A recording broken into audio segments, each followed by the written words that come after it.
Hey everybody, Larry here. Finally getting back up to the cabin after after a few weeks of not being up here. The last time we were up here, we were doing some sled riding with the boys, and I just got a new set of pallet forks for the front of the tractor. They're skid steer quick attach 48-inch forks. They're rated at 4,000 pounds. I know that's a little overrated for my tractor, but we're thinking in the future of maybe getting a bigger tractor when we move up here, like a cab tractor with heat and AC, especially when we get a little older and we want to go out in the snow and be out working in the heat. So we're kind of thinking in the future for these.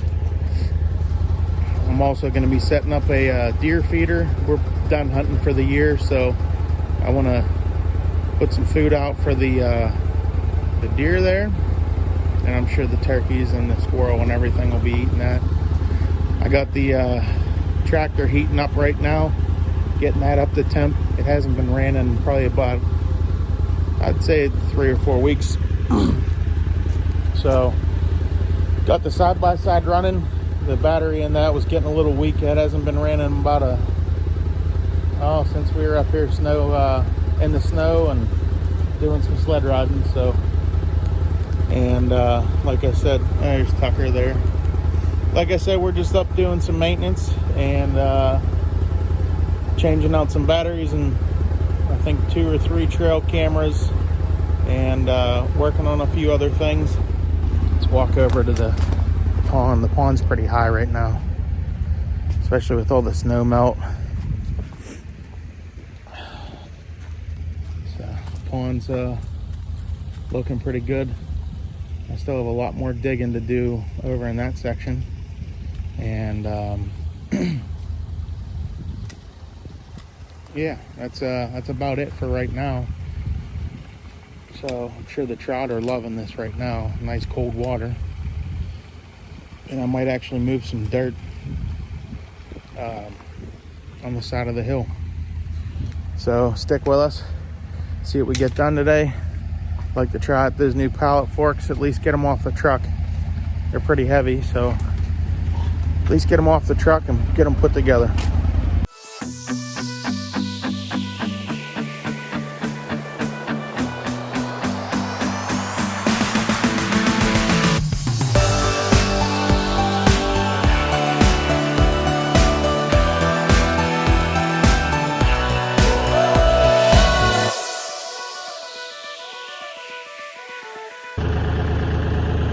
Alright, so I figured probably the best way to do this is in 2 sets here. You can see the forks are in the back here, out on top of each other. The main fork frame with the skid steer attached is right here. I forget the exact weight, but I think it's 342 pounds or something like that. 340 pounds, I guess. Between the 2 forks plus the frame.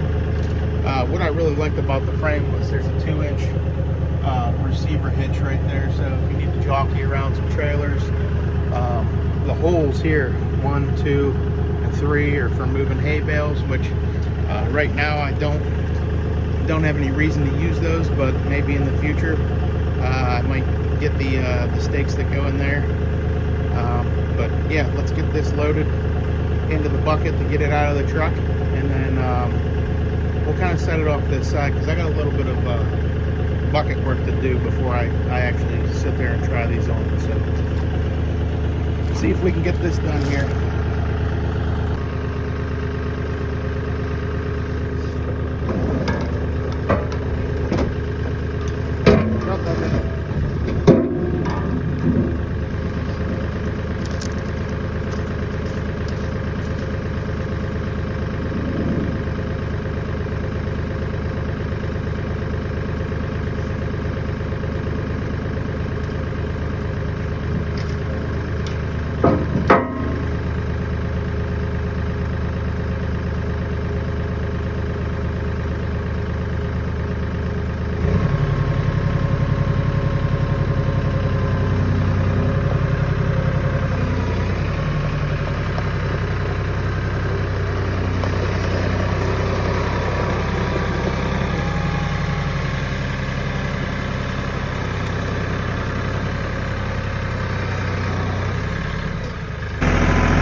it pulled out.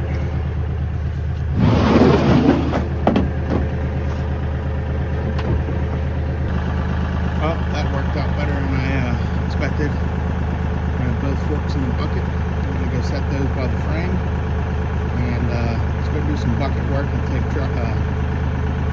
Tucker for a little bit of a run. Go get some energy out of that young dog. This year we gravelled in a good bit of this. We got 21 or 22 ton of gravel in a triaxle. During deer season though, everybody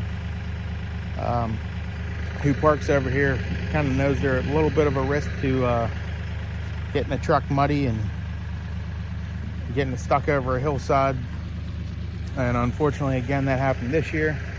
So we got some stuff we got to clean up with the tractor.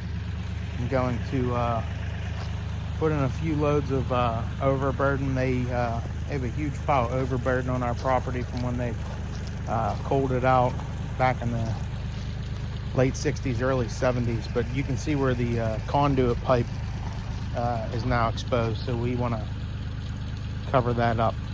So I'm gonna go get a couple loads here and see if we can cover this up a bit. That way it doesn't happen again. And then eventually, between that tree and those bits of trees right there, I'm gonna put a 4x4 in the ground just to kind of back it up. I'm gonna put a telephone pole from here over to here where the 4x4 is gonna be buried into the ground. I'm gonna backfill this all. That way it's less of a grade and less likely that somebody's going to have a truck in the ditch. So, all right, well, let's get that started. So this is the big pile of overburden I was talking about. Man, I don't even know how high it is. I want to say it's at least 15 to 20 foot high, especially on the other side. These trees have been growing out of it. So like I said, it's been a bunch of years since this has been sitting here. So I gotta get a bucket load here and we'll take it down and start filling that in.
Like I said, I just wanted a couple loads on top of there to be able to cover up the conduit pipe.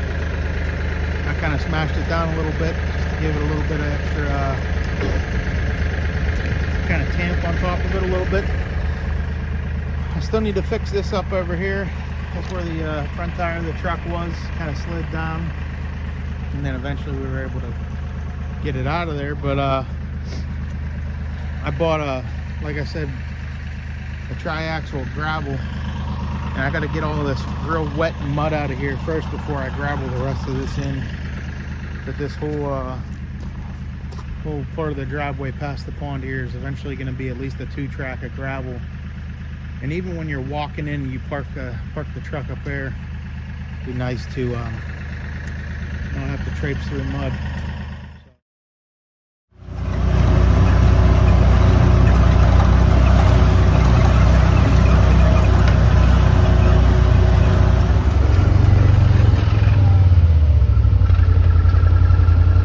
Although it was hard to see, a deer popped out right as we were coming through there.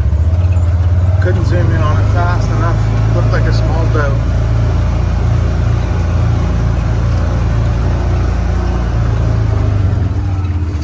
A lot of rups that I keep finding that weren't here earlier.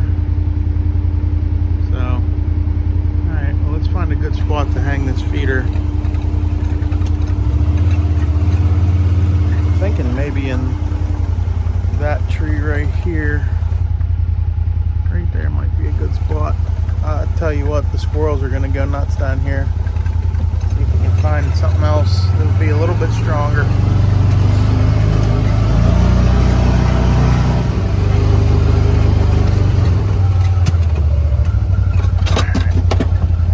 Side by side run a little bit. Come on, Tucky. Come on, Tucky.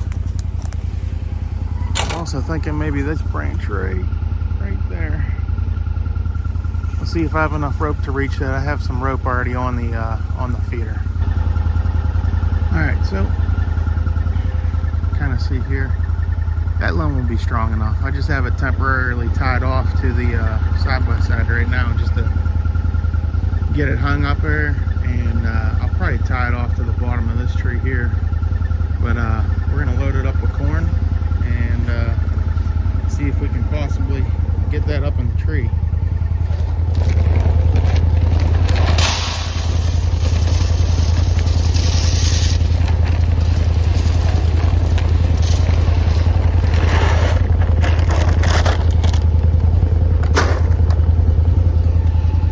So I did learn you can't use a 5-gallon bucket for this. You got to use a metal bucket.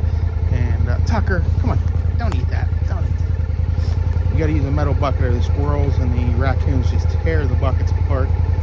So future note to self, don't do that. But this bucket is kind of a pain because you can see where the handle comes around and just wraps around. It wraps around the lid, which is nice. It kind of locks it in, but there's probably like 35 or 40 pound of corn in there right now. It's kind of hard to get on, so watch me struggle with that for a second.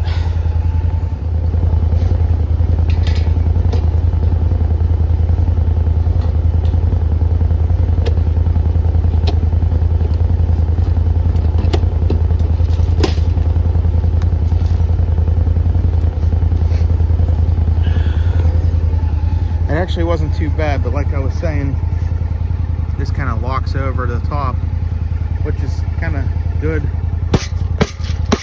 and bad, I guess.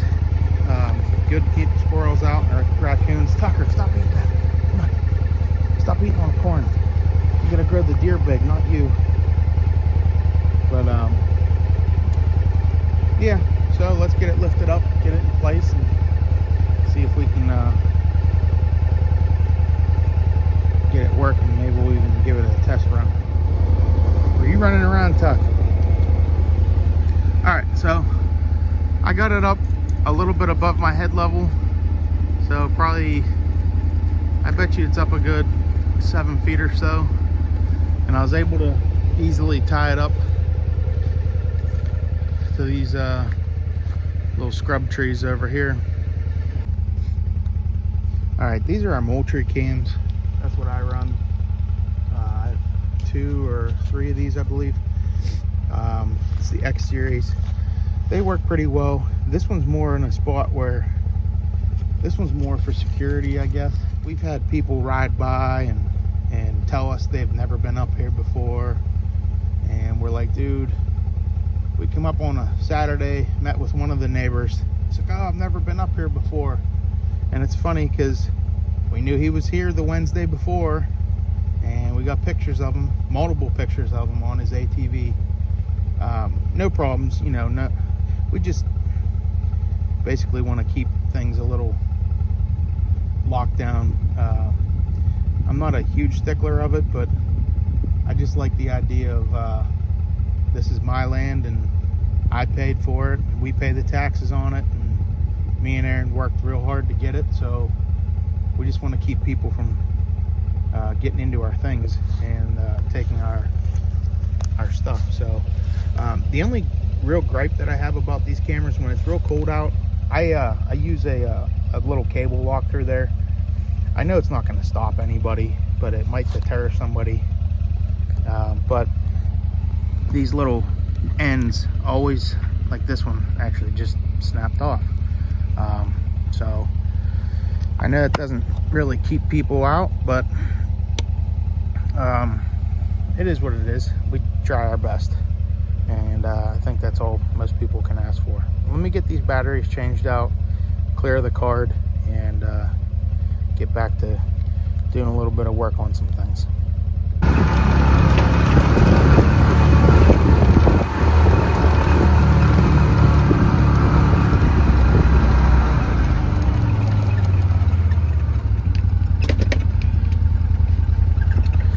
So Aaron and I haven't really said a whole lot about what we plan on doing. As you can see, the cabin, the shed, solar panel stanchion here.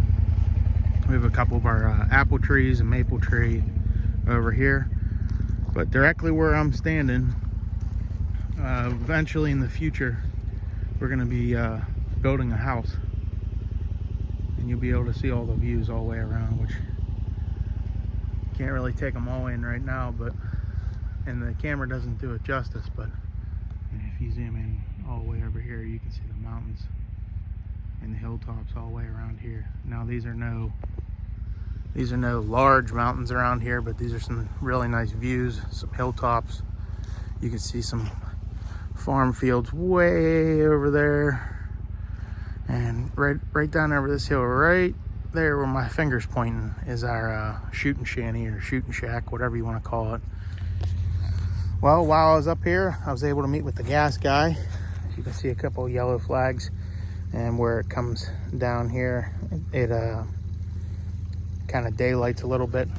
This is where the spring normally is. Right now, most of it's just runoff from the snow melt. But you can see where the gas line protrudes from the ground. See another gas line flag right there. That's where we hit it a while back, putting in the solar stanchion when we called 811 the first time. It kind of runs from there. It stays in the field, in the hay field, goes down towards the front of the property, down to the road.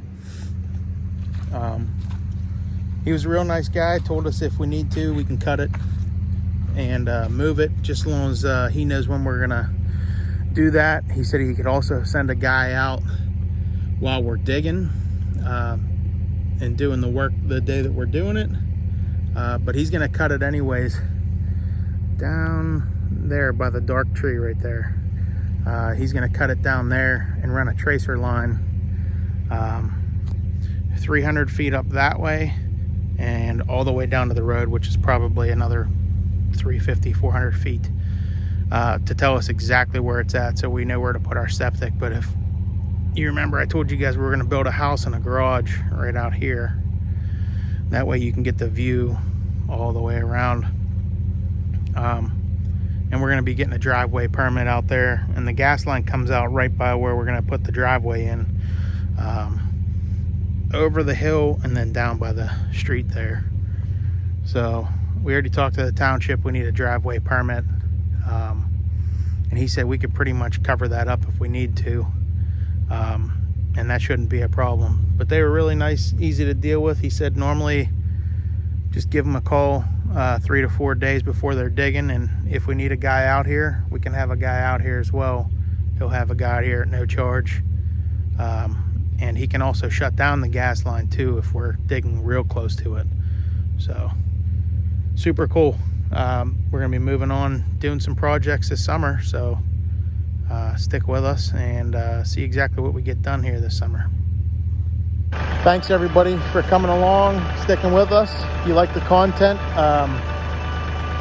primarily recreation land right now until we build, but hunting, fishing, four-wheeling, tractor videos, truck videos,